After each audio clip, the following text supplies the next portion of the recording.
창세기 24장 1절에서 9절까지 말씀을 교독합니다. 아브라함이 나이가 많아 늙었고 여호와께서 그에게 범사의 복을 주셨더라. 아브라함이 자기 집 모든 소유를 맡은 늙은 종에게 이르되 청하건대 내 허벅지 밑에 내 손을 넣어라. 내가 너에게 하늘의 하나님 땅의 하나님이신 여호와를 가리켜 맹세하게 하노니 너는 내가 거주하는 이 지방 가나안 족속의 딸 중에서 내 아들을 위하여 아내를 택하지 말고 내 고향 내 족속에게로 가서 내 아들 이삭을 위하여 아내를 택하라. 종이 이르되 여자가 나를 따라 이 땅으로 오려고 하지 아니하거든 내가 주인의 아들을 주인이 나오신 땅으로 인도하여 돌아가리이까. 아브라함이 그에게 이르되 내 아들을 그리로 데리고 돌아가지 아니하도록 하라. 하늘의 하나님 여호와께서 나를 내 아버지의 집과 내 고향 땅에서 떠나게 하시고 내게 말씀하시며 내게 맹세하여 이르시기를 이 땅을 내 씨에게 주리라 하셨으니 그가 그 사자를 너보다 앞서 보내실지라. 내가 거기서 내 아들을 위하여 아내를 택할지니라. 만일 여자가 너를 따라 오려고 하지 아니하면 나의 이 맹세가 너와 상관이 없나니 오직 내 아들을 데리고 그리로 가지 말지니라. 같이요. 그 종이 이에 그의 주인 아브라함의 허벅지 아래에 손을 넣고 이 일에 대하여 그에게 맹세하였더라. 아멘. 할렐루야. 하나님의 크신 은혜와 평강이 오늘도 변함없이 여러분과 여러분에게 한 넘치기를 주님의 이름으로 축원합니다. 오늘 본문 1절을 보면 아브라함의 나이가 많아 늙었다 그래요. 정확하게 따져보면 아브라함의 나이가 한 139세에서 140세 정도 되었을 때라 우리가 알 수가 있습니다.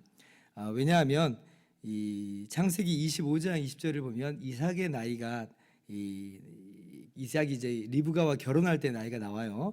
40세라 그러거든요. 그런데 이제 이삭이 37살의 나이에 사라가 죽었으니까 지금 이제 오늘 본문 말씀은 이삭의 배필을 지금 구하는 그런 장이잖아요. 그래서 오늘 말씀은 아마 139세 140세 정도, 이삭의 나이가 39살에서 40세가 되는 아마 그때 지금이라 우리가 볼 수가 있는 거죠. 그러니까 오늘 본문 말씀은 이 사라가 죽은 지 한 2, 3년 후의 이야기다 하는 겁니다. 한 3년 정도 이제 사람이 이제 죽고 나서 3년 정도 지나면 이제 어때요? 어느 정도 죽음을 그 슬픔을 좀 정돈하는 그런 시간이 되는 것입니다. 그래서 아마도 이제 사라의 죽음을 이제 그 마음 속에서 정리하고 좀 정돈한 후에 아브라함이 이제 이삭에게 아내를 구해주기로 하는 것을 우리가 볼 수가 있어요. 자, 그런데 오늘 아브라함에게 있어서 이삭의 배필을 구하는 그런 조건이 오늘 두 가지가 발견이 되는데 첫 번째는 뭐냐면 가나안 족속의 딸은 안 된다는 거예요. 가나안 족속의 딸은 안 된다. 그래서 아브라함의 고향, 아브라함의 같은 혈통 중에서 아내를 찾게 합니다. 3절 보니까 이제 종에게 이제 그리로 가서 이삭의 배필을 구하라고 하는 거예요. 내가 거주하는 이 지방 가나안 족속의 딸 중에서 내 아들을 위하여 아내를 택하지 말고 이제 그러죠. 그래서 가나안 족속의 딸은 안 된다라고 하는 겁니다. 왜 그런가? 왜 가나안 족속의 딸들은 안 되는가? 우리가 뭐 그 모든 이유를 다 밝히고 헤아려 알 수는 없는 노릇이지만 분명한 것 하나는 뭐냐면 아브라함은 가나안 민족과 거리를 두고 있다는 거예요. 가나안 민족과 거리두기를 하고 있어요. 쉽게 말해 거리두기를. 가나안 민족 중에 아브라함이 거주합니다. 그러나 그렇다고 해서 가나안화되지는 않으리라는 거예요.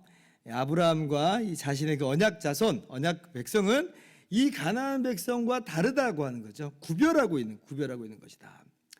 22장, 23장 우리 전장에 사라의 죽음을 볼 때 아브라함이 평생 이제 거류민 신세에 있었죠. 근데 이제 가나안 민족 중에서 땅을 얻게 됩니다. 땅을 얻어요.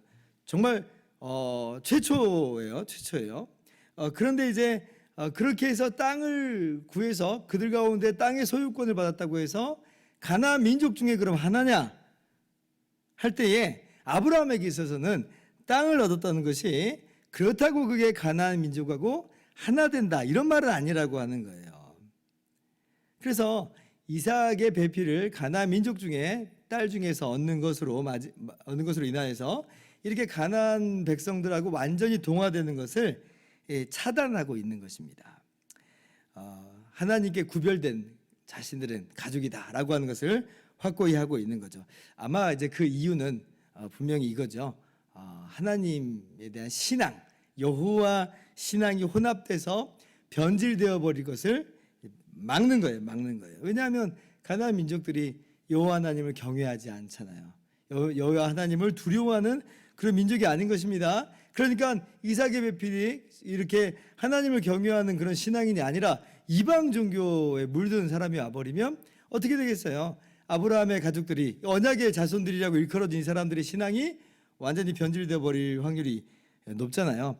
게다가 이제 아브라함은 일찍이 어떠한 이 예고를, 어떠한 경고를 받았냐면 아모리 족속의 죄악이 가득 차게 될 날이 올 것이고 그때 아모리 족속들, 이 가나안 민족은 이 내쫓김을 당할 것이라고 하는 그런 예고를 들었어요. 하나님께서 아브라함에게 가나안 땅을 지금 당장 기업으로 주시지 않는 이유는 뭐라고 창세기 15장의 16절 이하에 뭐라고 말씀하셨어요? 이는 아모리 족속의 죄가 가득 차지 않았기 때문이다. 이렇게 말씀하셨잖아요. 이게 무슨 말이에요? 뒤집어 말씀하면 이 아모리 족속의 죄는 가득 차게 될 것이고 그렇게 가득 차게 되면 하나님의 심판에 의해서 멸망할 것이라는 거예요. 근데 지금 아브라함이 그들과 하나가 되어버리면 어떻게 되겠어요? 함께 타락하고 함께 하나님의 심판의 대상이 되어버릴 수 있겠잖아요. 그래서 안 되는 거예요. 그래서 나중에 400년 후 이제 모세 시대가 되면 공식적으로 가나안 민족과의 결혼이 금지가 되죠. 신명기 7장에 분명히 명시가 되어 있습니다. 모든 민족하고의 결혼이 금지되는 건 아니고요. 가나안 민족하고의 결혼이 금지돼요. 하나님께서 심판하시겠다고 하신 이 죄로 물들어버린 가나안 민족과의 통혼이 금지된 겁니다. 그래서 아브라함이 가나안 민족의 딸 중에서는 안 된다라고 하는 것이죠. 두 번째 중요한 조건이 또 나와요. 그게 뭐냐면 이삭을 이 가나안 땅에서 절대 떠나게 하지 말아라, 이탈하게 하지 말아라는 거예요. 이게 무슨 얘기냐면 종이 이제 가나안 민족의 딸 중에서는 안 되고 아브라함의 혈족 중에서 구하라는 것을 이제 이해를 했어요. 그래서 이제 가서 여인을 구하는데 굉장히 멀잖아요. 이게 옆 동네도 아니고 굉장히 멀거든요. 한마디로 말하면 무슨 그 이민 이제 간 사람이 고국에서 지금 배필을 구해 오시오. 이제 이렇게 얘기한 거예요. 물 건너서 지금 가고 비행기를 그 당시 비행기도 없고 그러니까 아무튼 그 먼 거리를 이제 오고 가야 되는데 그 여인이 만약 안 온다고 하면 어떻게 하시겠냐는 거예요. 그러면 이삭을 다시 그리로 데리고 돌아갈까요? 이렇게 물어보는 겁니다. 그러니까 아브라함이 단호하게 대답하죠. 6절에 보니까 안 된다는 거예요. 아브라함이 그에게 이르되 내 아들을 그리로 데리고 돌아가지 아니하도록 하라. 안 된다는 겁니다.